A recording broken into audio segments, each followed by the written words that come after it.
오늘 하나님의 생명의 말씀, 살아있는 하나님의 말씀은 아가서 7장 1절에서 3절입니다. 아가서 7장 1절에서 3절입니다. 같이 합독하도록 하겠습니다. 귀한 자에 따라 신을 신은 네 발이 어찌 그리 아름다운가.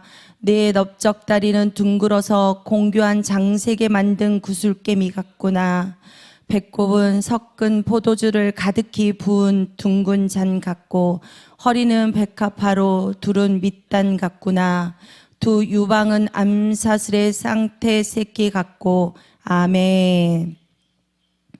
말씀의 제목은 성도의 아름다움입니다. 성도의 아름다움.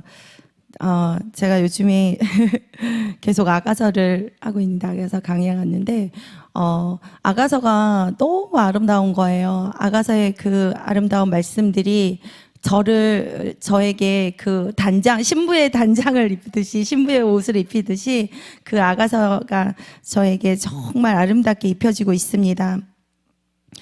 아가서에 이렇게 보면 신부의 발끝부터 머리끝까지 이어지는 완전한 아름다움의 노래인 것입니다.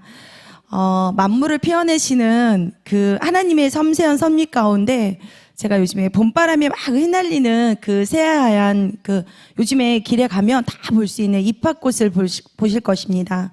그 잎합꽃을 보면서 그 잎합나무 꽃송이들이 이렇게 네이브로 돼 있어요. 네이브로 이렇게 퍼져서 이렇게 벌어져 있는데 너무 아름다운 거예요.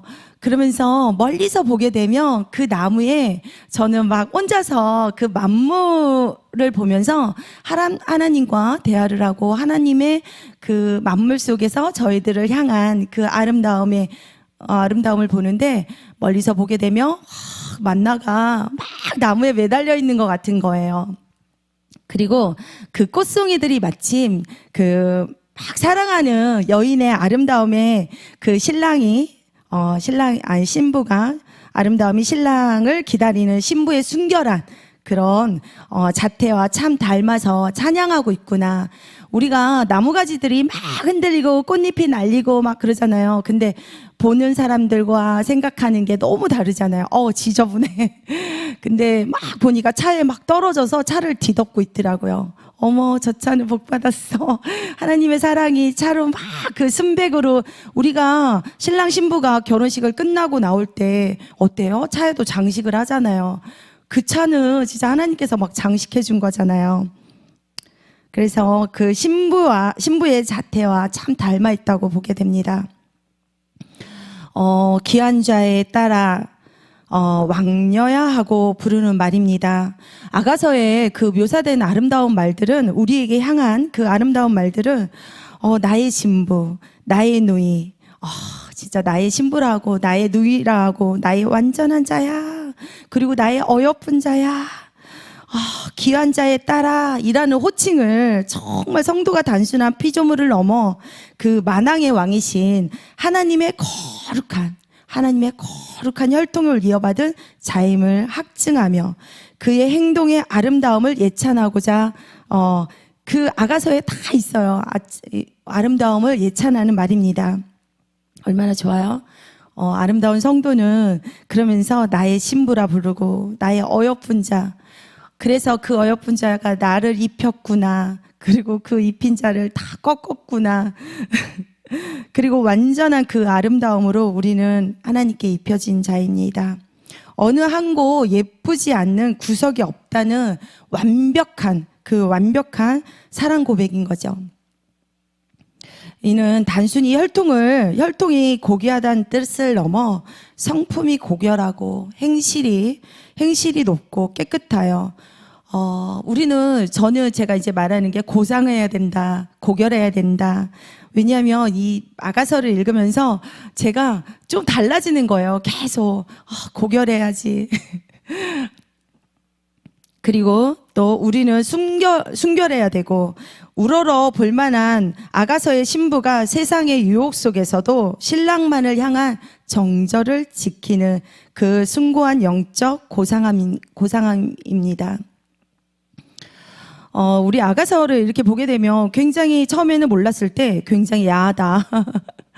어떻게 이렇게 아름답게 정말 리얼하게 표현을 했을까? 그만큼 하나님께서 우리를 사랑으로 향한 그 말씀이 이 안에 다 담겨 있는 것입니다. 하나님의 사랑을 막 그 느끼면서 읽게 되면은 또 다르게 읽어지더라고요. 그리고 아름다운 만물들이 나를 향한 그 사랑이 다 펼쳐져 있어요. 정말 시시때때로 잎밭꽃이 다 떨어지게 되면 막 순이 또 나오게 되잖아요. 얼마나 아름다워요. 사랑하는 사람을 통해 자신의 삶이 비로소 이는 성도가 오직 그리스도에게만 속하였음을 말합니다. 하나님께서 은혜로 맺어주신 아가서 2장 16절에 보면 나의 사랑하는 자는 내게 속하였고 나는 그에게 속하였다. 그가 백합화 가운데서 양떼를 먹이는구나. 아멘. 본문 1절에 보면 내 넓적다리는 둥글어서 공교한 그 장인의 솜씨에 장인의 솜씨에 의해서 다시 장색에 만든 구슬깨미 같구나라고 돼 있습니다. 우리는 그 넓적다리는 둥글어서 공교한 그 장인의 솜씨에 의해서 다시 구슬깨미가 다시 꿰지는 거예요. 야곱의 이거를 그 넓적다리 하면서 생각이 났는데, 야곱의 그 한도뼈가 부러진 그 사건을 알고 계시죠? 야복강에서 꺾였던 그 사건은 나의 죽음인 것입니다. 내가 없음으로 인해서 절대적 항복인 거죠. 절대적 항복. 이는 내 의지가 꺾였던 그 부위가 아가서에서는 숙련된 그 장색에 만든 구슬깨미로 다시 한번 아름답게 묘사된 것입니다. 이는 굴복한 성도의 인격이 주권적인 은혜의 손길에 의해 고결한 영적 예술품으로 다시 빚어진 귀한 성도의 모습인 것이죠. 그리고 귀한 성도이고 귀한 아름다운 신부가 되는 것이고 자녀인 것입니다. 넓적다리는 그 자체는 기둥입니다. 기둥. 모난 것이 하나도 없죠. 둥글잖아요. 우리 막 모내가지고 우리의 마음들이 막 그냥 찌르잖아요. 막 누가 찌른 것처럼. 저도 그랬거든요. 제가 찌른 것 같지 않은데 다른 사람이 나를 다 찌른 것 같아. 막 공격하고. 하지만 제가 찌른 것입니다. 나 자신이 찔렀는데 그 찌르는 모서리 하나도 없고 둥글게 완전 넓적다리가 둥글어서 우리는 다시 한번 빚어진 우리는 하나님의 백성이고 하나님의 자녀인 것입니다. 그 넓적다리가 지체는 기둥이라고 말씀드렸잖아요. 교회의 기둥 같은 성도는 그 아름다움이 무엇으로 나타나냐면 믿음으로 다시 나타납니다. 믿음이 굳게 선 자요. 믿음이 굳게 서야만 어떤 흔들림이 없잖아요. 그리고 찌름이 당하지도 않고 찌르지도 않고 그래서 우리는 둥글게 믿음으로 굳게 서야 합니다. 그리고 생활이 달라져요. 생활이 강직한 신자가 되는 것이고 썩지 않는 요소가 되고 그리고 짐을 지탱하는 자입니다. 그리고 죽은 나무가 기둥이 되듯이 우리는 죽어야 돼요. 십자가에서 죽었다잖아요. 왜 이렇게 죽었다는데요? 팔딱팔딱 사는지. 저도 팔딱팔딱 살아나서 제가 엄청 많이 살아났거든요. 그래서 정말 매일 상담할 때는 내려놔 이해할 수 없는 그게 정말 단번에 내려지면 얼마나 좋겠어요. 몇 년이 걸렸다고 제가 누군가에게 그랬어요. 7년이 걸리고 8년이 걸리고. 우리는 죽어야 됩니다. 그래야만 옛사람이 십자가에 죽은 사람이 다시 죽어야만 우리는 장색으로 만든 그 구슬깨미 같아야 합니다. 장인이 다 죽어야만 장인이 새롭게 만들잖아요. 얼마나 그냥 섬세하게 다시 만들어진 건지 모르겠습니다. 잠언서 1장 8절에서 9절. 내 아들아 내 아비의 훈계를 들으며 네 어미의 법을 떠나지 말라. 이는 내 머리에 아름다운 간이요 내 목에 금사슬이니라. 아멘. 훈계를 우리가 들으면 막 또 싫잖아요. 듣기 싫을 때 많잖아요.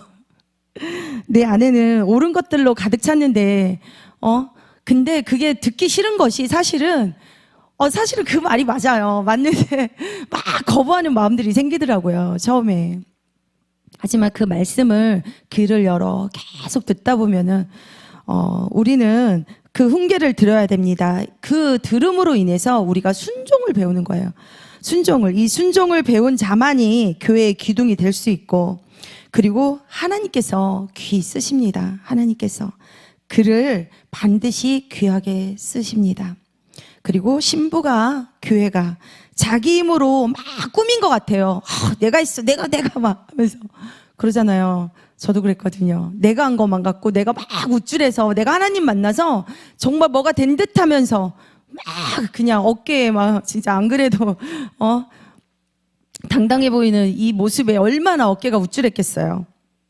자기 힘으로 꾸민 것이 아니라 성령께서 우리를 철저히 신자의 인격을 다듬어 주신 그 신령한 아름다움인 것입니다. 사무엘상 15장 22절. 이 말씀 중에서 끝부분이 정말 순종이 제사보다 낫고 듣는 것이 순양의 기름보다 나으니 라고 했어요. 순종이 제사보다 낫다고 하고 듣는 것이, 들어야 돼요. 사무엘이 가로되 여호와께서 번제와 다른 제사를 그 목소리 순종하는 것을 좋아하심 같이 좋아하시겠나이까 그러면서 순종이 제사보다 낫고 듣는 것이 순양의 기름보다 낫다고 말씀하십니다. 본문 2절에 배꼽은 섞은 포도주를 가득히 부은 둥근 자 같다고, 그 같음은 시편 104편 15절에 보면, 시편 104편 15절 사람의 마음을 기쁘게 하는 포도주와 사람의 얼굴을 윤택케 하는 기름과 사람의 마음을 힘있게 하는 양식을 주셨도다. 아멘. 이는 남에게 기쁨을 주며 가득히 부은 둥근 잔에는 부족함이 없이 영양이 그 충족되었다는 것입니다. 시편 23편 5절. 내 잔이 넘치나이다 이러잖아요. 내 잔이 넘치나이다. 골로새서 3장 16절. 그리스도의 말씀이 너희 속에 풍성히 거하여 내 잔이 넘치나이다. 배꼽에 우리는 윤택케 한다고 했잖아요. 그 잔이 넘친같이. 그래서 그리스도의 말씀이 너희 속에 풍성히 거하여 모든 지혜로 피차 가르치며 권면하고 시와 찬미와 신령한 노래를 부르며 마음의 감사함으로 하나님을 찬양하고. 아멘. 은혜를 받은 마음은 말씀이 충만하여지고 성령 충만한 마음으로 주님을 사랑하게 되는 것이죠. 그래서 이 배꼽에 우리가 잔이 가득 찬 거예요. 배꼽은 섞은 포도주를 가득히 부었다 하잖아요. 둥근 잔에다가. 그래서 우리는 성령 충만한 마음으로, 우리가 성령 충만하게 되면 주님을 사랑하게 되잖아요. 주님만 사랑해요. 그 주님을 사랑하는 마음으로 내 이웃을 내 몸과 같이 사랑해서 다른 이들을 막 진짜 어떤 상황에도 누가 그러시잖아요. 웃음이 나와. 우리 부목사님이 그러셨구나. 어떤 상황에도 웃음이 나와. 막 그러시는데.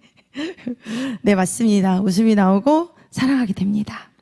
이것이 하나님의 그 아름다운 신부의 모습인 것이에요. 신부의 모습.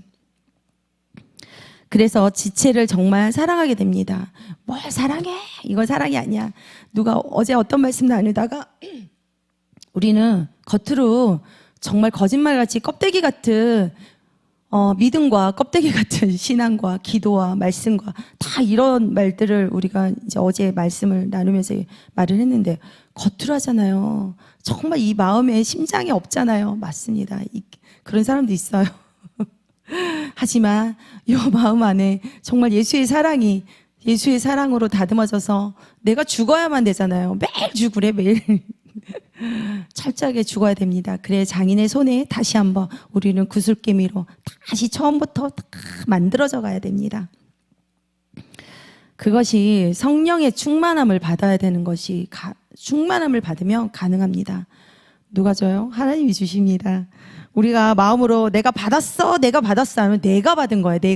내가 내 주가 되고 내가 받은 것이 되더라고요.